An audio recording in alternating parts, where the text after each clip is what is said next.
यह कार्य कराते हैं। इसमें योग बल का बहुत प्रभाव है। भारत का प्राचीन योग मशहूर है, वह तुम अभी सीखते हो। सन्यासी तो हठयोगी हैं, वह पतितों को पावन बना न सके। ज्ञान है ही एक बाप के पास। तो ज्ञान से तुम जन्म लेते हो। गीता को माई बाप कहा जाता है। मात पिता है ना, तो तुम शिव बाबा के बच्चे हो। फिर मात पिता चाहिए ना। तो मनुष्य तो भल गाते हैं, परंतु समझते थोड़े ही हैं।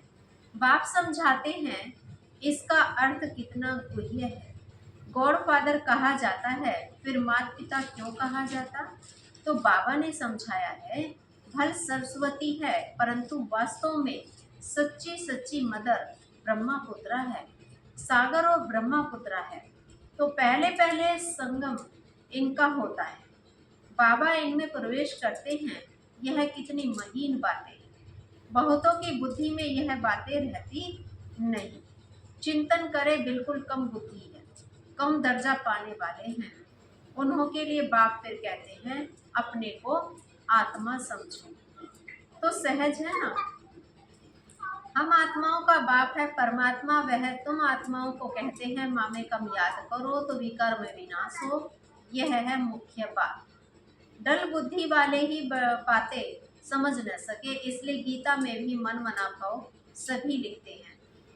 बाबा याद की यात्रा बिल्कुल डिफिकल्ट है, तो घड़ी घड़ी भूल जाते हैं। कोई न कोई पॉइंट पर हारते हैं। यह बॉक्सिंग है, माया और ईश्वर के बच्चों की। इसका किसको भी पता नहीं है। बाबा ने समझाया है, माया पर जीत पाकर कर्मातीत अवस्था में जाना है। पहले पहले तुम आए हो कर्म संबंध में, उसमें आते आते फिर आधा कल्प बाद तुम कर्म बंधन में आ गए। पहले पहले तुम पवित्र आत्मा थी। कर्म बंधन न सुख का न दुख का था, फिर सुख के संबंध में आए।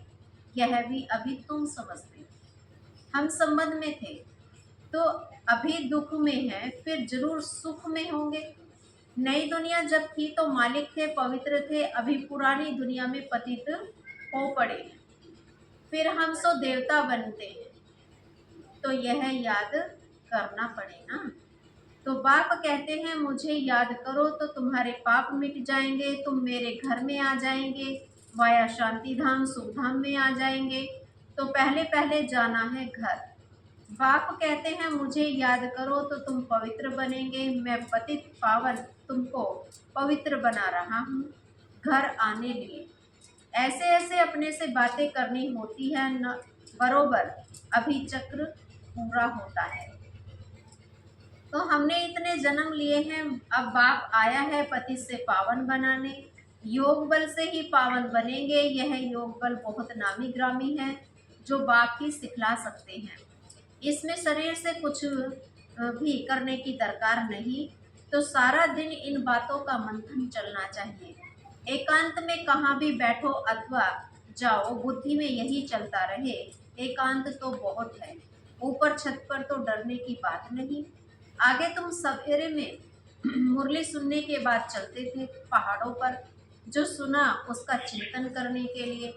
पहाड़ों पर जाकर बैठते थे। जो ज्ञान के शौकीन होंगे वह तो आपस में ज्ञान की बातें ही करेंगे। ज्ञान नहीं है तो फिर पर चिंतन करते रहेंगे। प्रदर्शनी में तुम कितनों को यह रास्ता बताते हो, समझते हो हमारा धर्म बहुत सुख देने वाला है। दूसरे धर्म वालों को सिर्फ इतना समझाना है कि बाप को याद करो। यह नहीं समझाना है कि यह मुसलमान है, मैं फलाना हूँ, नहीं। आत्मा को देखना है, आत्मा को समझना है, समझाना है। प्रदर्शनी में समझाते हो तो यह प्रैक्टिस रहे। हम आत्मा भाई को समझाते हैं। अब हमको बाप से वर्षा मिल रहा है, अपने को आत्मा समझ भाइयों को ज्ञान देते हैं। अभी चलो बाप के पास। बहुत समय बिछड़े हुए हो, वह है शांति धाम, और यहाँ तो कितने अशांति दुख आदि है। तो अब आप कहते हैं अपने को आत्मा समझने की प्रैक्टिस डालो, तो नाम रूप देह सब भूल जाए। फलाना मुसलमान है ऐसे क्यों समझते हो? आत्मा समझकर समझाओ। समझ सकते हैं यह आत्मा अच्छी है या बुरी है। आत्मा के लिए ही कहा जाता है बुरे से दूर भागना चाहिए, अभी तुम बेहद के बाप के बच्चे हो। यहाँ पार्ट बजाया, अब फिर वापस चलना है, पावन बनना है। बाप को बाप को जरूर याद करना पड़े। पावन बनेंगे तो पावन दुनिया के मालिक बने। जवान से प्रतिज्ञा करनी होती है, बाप भी कहते हैं प्रतिज्ञा करो। बाप युक्ति भी बताते हैं कि तुम आत्मा भाई भाई हो, फिर शरीर में आते हो तो भाई बहन हो। भाई बहन कभी विकार में जा नहीं सकते। पवित्र बन और बाप को याद करने से तुम विश्व के मालिक बन जाएंगे।